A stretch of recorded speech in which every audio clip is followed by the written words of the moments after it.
Am I the asshole for making my chronically late friend miss her seminar? My friend, 25 female, is constantly late for everything. Be it work-related or fun activities, she will always be at least 15 to 20 minutes late. She does not have a car, and so oftentimes I, 25 male, will pick her up from her house. I work at a university, and she is a PhD student there, and her place is along the way for me. Last time I offered her a ride to work, she ended up being 20 minutes late after I've already arrived at her place.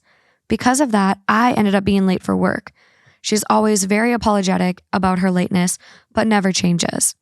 This week, she was supposed to give a seminar at the university, which is a crucial part of her PhD program. She asked me if I could give her a ride to work that day. I told her, sure, but that I was picking her up at 8 a.m., and she must be there exactly at 8 a.m. and not a minute later. She chuckled, but I told her I wasn't joking, and she promised that she will be there. The morning of her seminar, I drove to her place and got there at 7:55 and texted her that I was there, and she told me that she would be out in just a minute. At 8, there was no indication that she would come out, and she didn't text anything, so at 8:01, I drove off. At around 8:20, she called me asking where I was. I told her I was at work and that I wasn't joking when I told her that she had to be ready right that minute. She started screaming and crying over the phone and told me that she was having a hard time that morning, couldn't be ready at 8 a.m. She then begged me to come back to pick her up as her seminar is at 9 a.m. and she needed to be at the school before then. I could have done it quick enough to pick her up and drop her off without affecting my work, but I decided I didn't want to do that and told her that I won't. She was crying and hyperventilating at that point and said she'd promised to never be late for anything else again. And reemphasized that this seminar was crucial for her PhD and that she absolutely cannot miss it without severe consequences. I responded, "Oh well," and hung up. And then I went about my day at work normally. I feel like I could have went back and picked her up in this scenario since it wouldn't have been detrimental to me, and at the same time, this was something very important for her. On the other hand, I feel like this should be a wake-up call for her chronic lateness. The end. Oh, wow. I think it can be really frustrating when you have people that are very late, especially when you are very punctual. As in, you need to get somewhere at a certain time. So when you make it blatantly obvious, I need you here, I'm going to leave.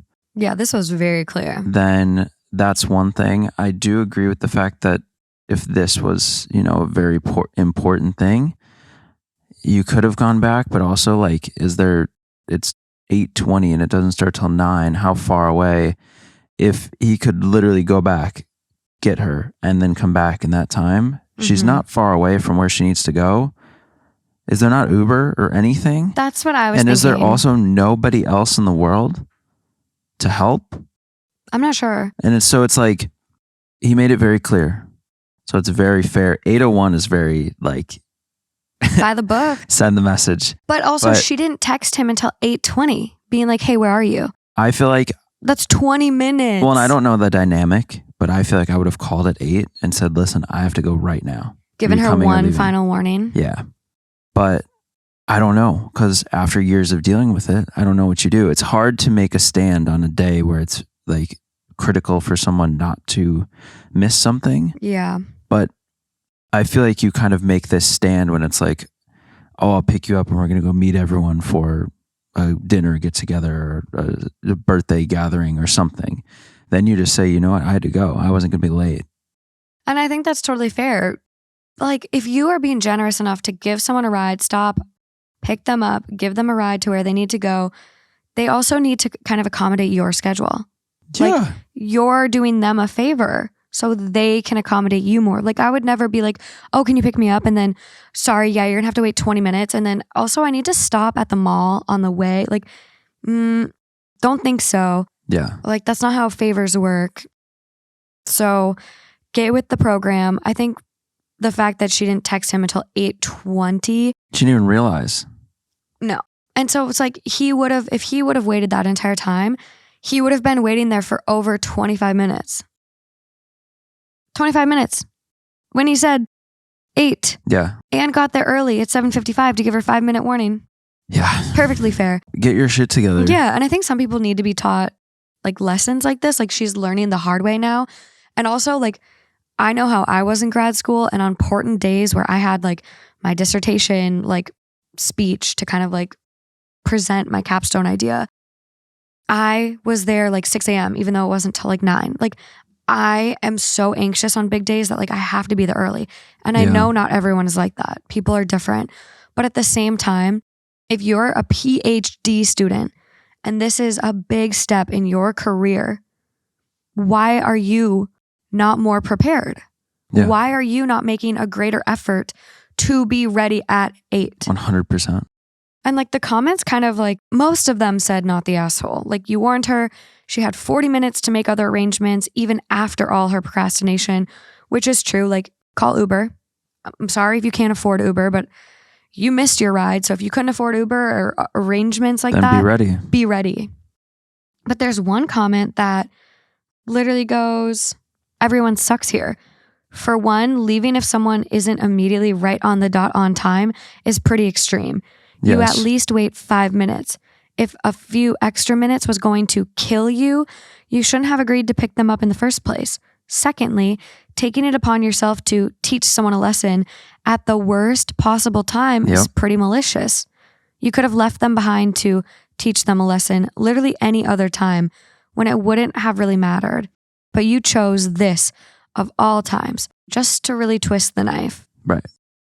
Which is also true. But again, I'm going to go back to my thought where if this is an important day for her and something she's paid a lot of money to be a part of, a lot of time, sweat, tears, I'm sure she's cried a shit ton for this degree, be fucking ready. Well, it's like, are you late to class every day?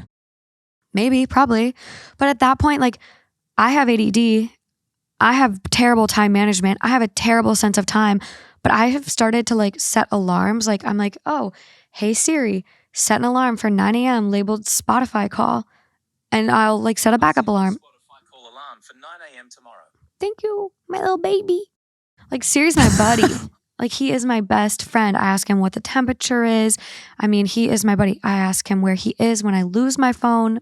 So use your technology to your advantage. Fucking don't be late. I hate people that think being late is like a cute personality trait. And we all run late from time to time. Like you're going to be late from time to time. But there are people I know that are chronically late. Like, oh, okay, be here at 7, 9 p.m. rolls around and they're finally showing up. Yeah. Oh, sorry. No, 7 means 7, maybe 7:15. That's why you got to lie to people and just say, oh, it's starting at 6:30. It's actually starting at 6. It's like that one USA Today story. That is like that write-in you got. Yeah, that was crazy.